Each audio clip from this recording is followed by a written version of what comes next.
স্বাগত সবাইকে।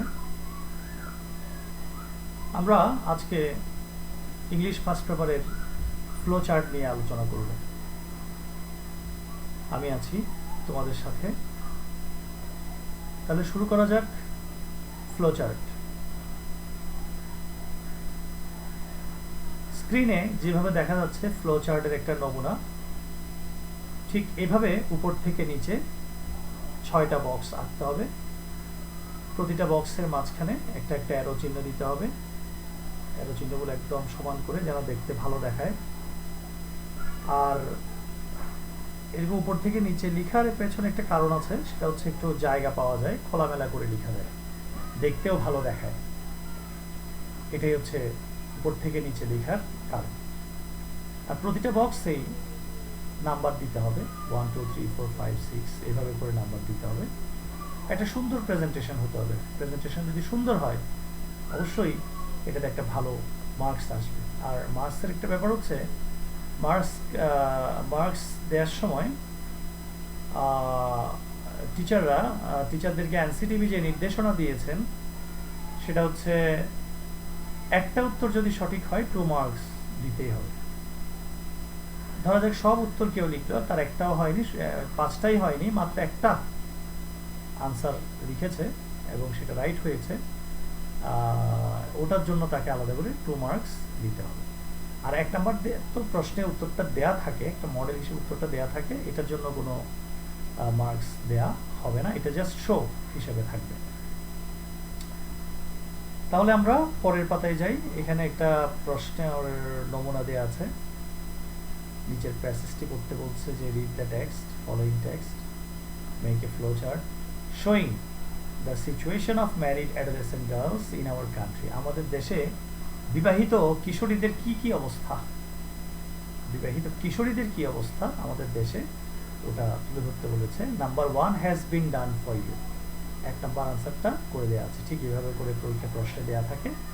1 নাম্বারটা এইভাবে আনসার করে দেওয়া থাকবে, আর বাকিগুলো স্টুডেন্টদেরকে তৈরি করতে হবে। ঠিক আছে?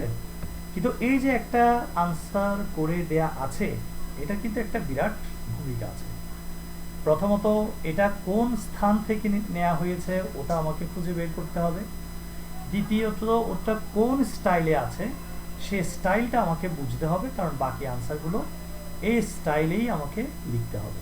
যদি না পারি একই স্টাইলে লিখতে, হয়তো অন্য কোনোভাবে লিখবো, তবে আমাকে সর্বোচ্চ চেষ্টা করতে হবে যেন বাকি আনসারগুলো প্রথম যে নমুনাটা দেওয়া আছে ওটার স্টাইলেই যেন ফলো করা হয়। ঠিক আছে? আমি একটা সহজ দেখে ছোট দেখে একটা প্যাসেজ সিলেক্ট করলাম, ইউনিট 5 লেসন 2, সবার পরিচিত, বোঝাতে সুবিধা হবে তাই।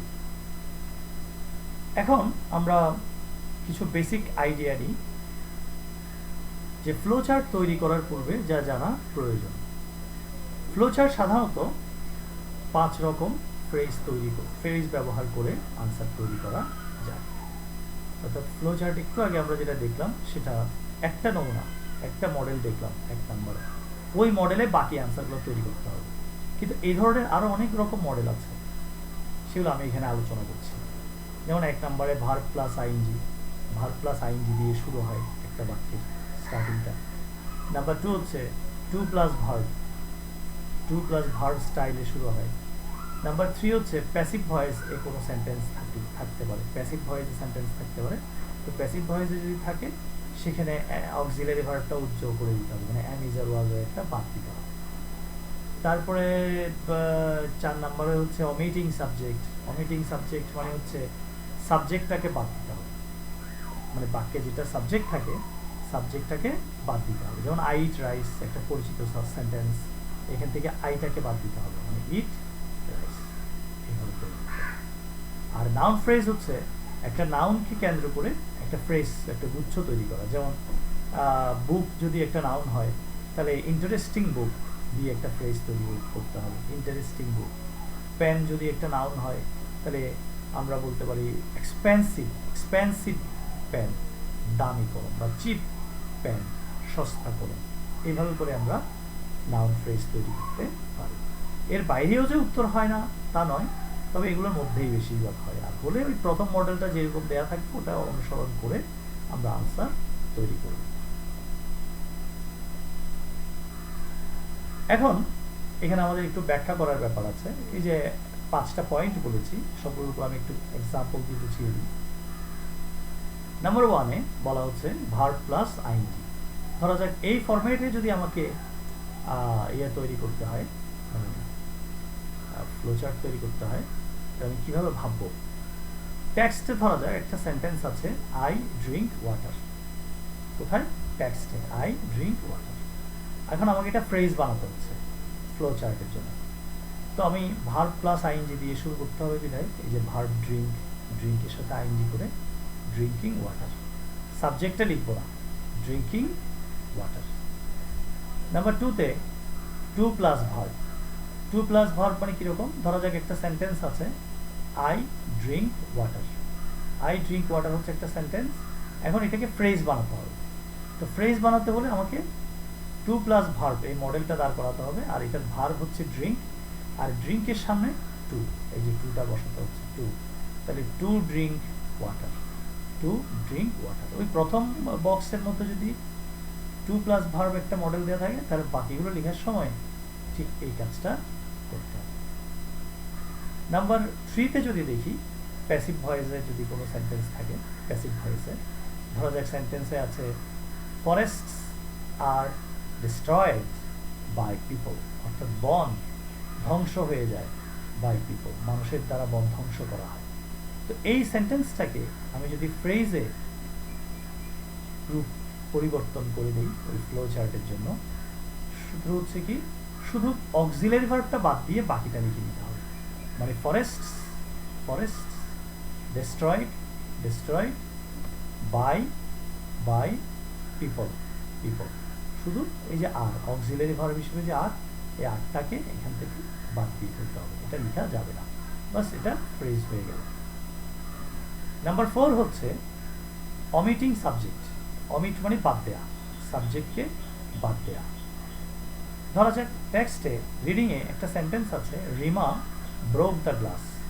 এখন এটাকে আমি ফ্লো চার্টের উপযুক্ত করে লিখতে চাই। আর ফ্লো চার্টে বলা হচ্ছে, প্রথম নমুনাতে বলা হচ্ছে অমিটিং করে দাও সাবজেক্টকে।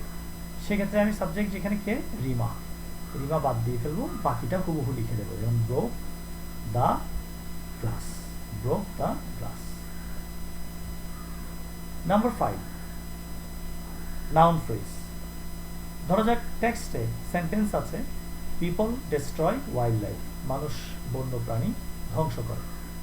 তো এটাকে যদি আমি ফ্রেজ বানাতে চাই, নাউন ফ্রেজ বানাতে চাই, শুধু ফ্রেজ না, নাউন ফ্রেজ বানাতে হবে যদি প্রয়োজন হয়। প্রথম নমুনাতে যদি নাউন ফ্রেজ দেওয়া থাকে, তাহলে এই কথাটাকে যদি আমাকে নাউন ফ্রেজ বানাতে হয়, তা আমি আগে খেয়াল করব যে কথাটার মধ্যে কোন পয়েন্টের উপর বেশি ফোকাস করা হয়েছে, যে মানুষ বন্য প্রাণীকে ধ্বংস করে, মানুষ যে ধ্বংস করে ফেলে বন্য প্রাণী, ধ্বংস করা কথাটার উপর ফোকাস দেওয়া হয়েছে।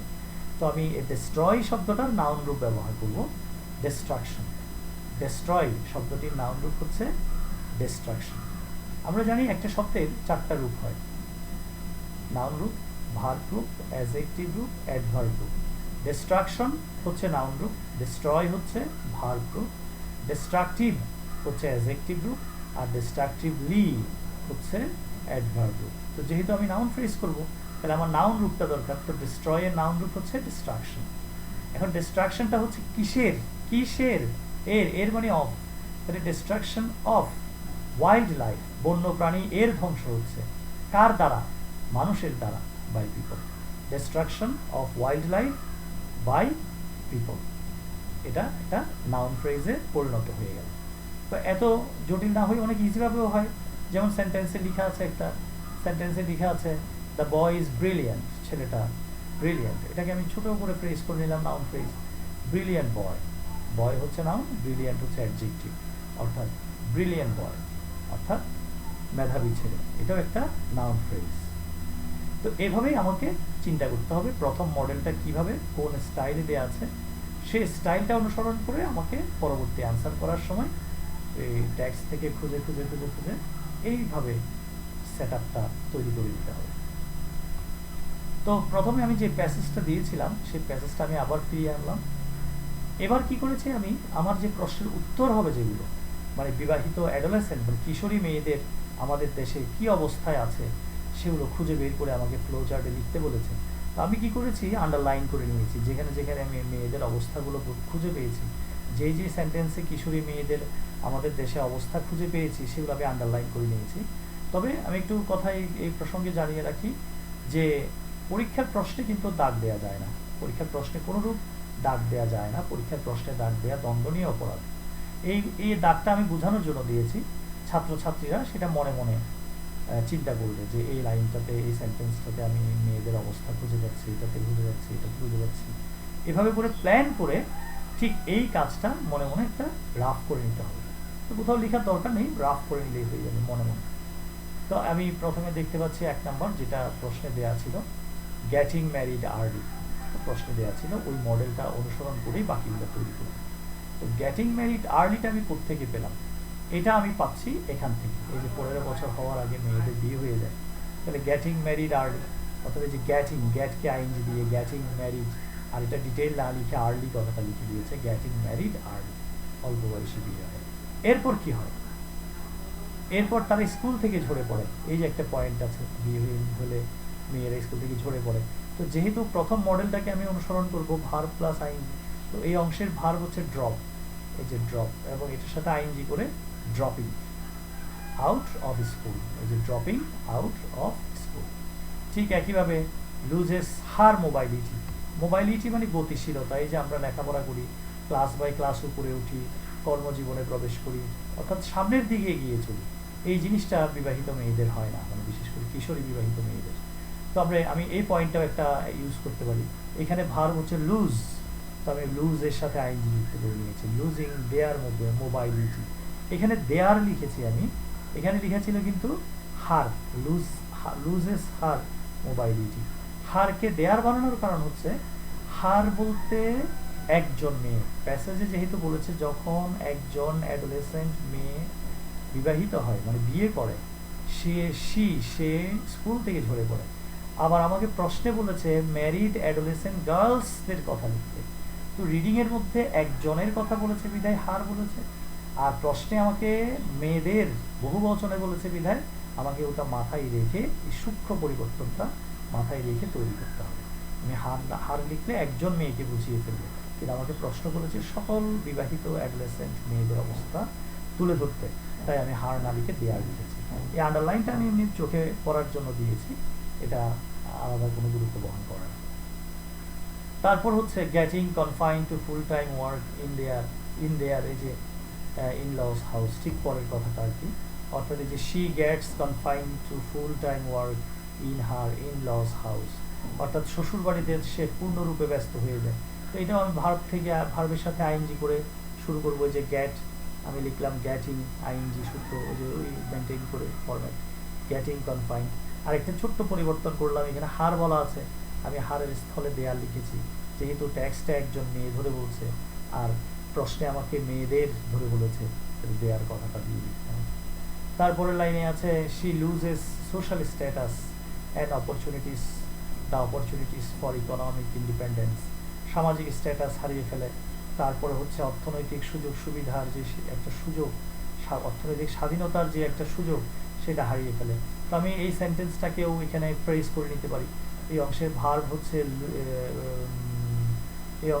হচ্ছে লুজেস, তাহলে লুজের সাথে আমি আইএনজি করে নিতে পারি losing social status and the opportunities for economic independence. আরেকটাই দরকার 6 নাম্বার, আমার এখানে শেষে আছে শি গেটস মার্জিনালাইজড মানে কোণঠাসা, তার কথার কোনো গুরুত্ব থাকে না, তার কথার কেউ গুরুত্ব দেয় না। তো আমি এই কথাটা লিখতে পারি গেটিং, ওই আইএনজি করে গেটিং মার্জিনালাইজড। এটা লেখার পর ভাবলাম যে আরও একটা তো রয়ে গেল, এটা কী করি, অ্যান্ড দিয়ে এখানে যুক্ত করে দিচ্ছি, and becoming vulnerable to all sorts of abuse, সব ধরনের অ্যাবিউজের, খারাপ আচরণের ভার্নারেবল মানে ঝুঁকিতে পড়ে যায় মেয়েরা। তো আমি এইভাবে মনে মনে, এগুলো কিন্তু মনে মনে তৈরি করবো, আমি মনে মনে তৈরি করার পর এবার আমি এটা ফাইনালি খাতায় লিখবো ঠিক এইভাবে। প্রথমে লিখবো আনসার টু কোয়েশ্চেন নাম্বার 2, তারপর প্রশ্ন থেকে দেখে ওই যে শোয়িং, উপরে প্রশ্নে দেয়া থাকে শোয়িং দিয়ে, the situation of married adolescent girls in our country, এটা লিখতেই হবে, কোনো কথা নেই, লিখলে একটু সুন্দর হয় আর কি, একটা সুন্দর লেখা, একটু ভালো উপস্থাপনা টিচারকে মুগ্ধ করবে। আর টিচারকে মুগ্ধ করতে পারলে আমাকে মার্কস দেবে ভালো। তো ওই 6টা যেগুলো বললাম, 1 নম্বরে প্রথমে প্রশ্ন যেটা দেওয়া আছে ওটা তো অবশ্যই 1 নম্বরে লিখতে হবে। আর নাম্বার 2 থেকে 6 পর্যন্ত এতক্ষণ যেগুলো বললাম সব একটা একটা করে আমি এখানে নোট করে দিলাম। আর এই যে বক্সগুলো আমি কলম দিয়েও আঁকতে পারি, পেন্সিল দিয়েও আঁকতে পারি, আমার ইচ্ছা। সুন্দর করে আঁকতে পারাটাই মেইন উদ্দেশ্য। আর ঘরগুলো যেন একটা সমান মাপে হয় সেদিকে খেয়াল রাখতে হবে। কোনোটাতে হয়তো লেখা বেশি থাকবে, কোনোটাতে কম থাকবে, কিন্তু বক্সগুলো যদি সমান মাপে হয় তাহলে দেখতে ভালো দেখাবে। আর টিক চিহ্নগুলো যেন মাঝখানে অ্যারো, এই যে চিহ্নগুলো যেন অবশ্যই ঠিক মতো দেওয়া হয়। আর আমি যে এখানে দেয়ারের নিচে আন্ডারলাইন করেছি, এগুলো করার কোনো দরকার নেই, এটা আমি এমনি জাস্ট ফোকাস করার জন্য, চোখে পড়ার জন্য করেছি। ঠিক আছে? তো আমি জানি না কতটুকু বোঝাতে পেরেছি, আশা করি বুঝতে পেরেছো সবাই। তারপরেও যদি প্রশ্ন থাকে তাহলে অবশ্যই অবশ্যই আমাকে কমেন্টে জিজ্ঞেস করবে, আমি উত্তর দেব। আর এই আলোচনা, এই ভিডিও যদি ছাত্রছাত্রীদের কোনো উপকারে লাগছে বলে বা লাগবে বলে মনে হয় তাহলে অবশ্যই চ্যানেলটিকে সাবস্ক্রাইব করো, আর লাইক করো, কমেন্ট তো অবশ্যই করবে। তাহলে আমি আরও অনেক ভিডিও তৈরি করার জন্য উৎসাহিত বোধ করব। সবাই ভালো থাকো, সুস্থ থাকো, এই কামনা করে আজকের মতো এখানে শেষ করছি। এতক্ষণ মনোযোগ দেওয়ার জন্য অসংখ্য ধন্যবাদ।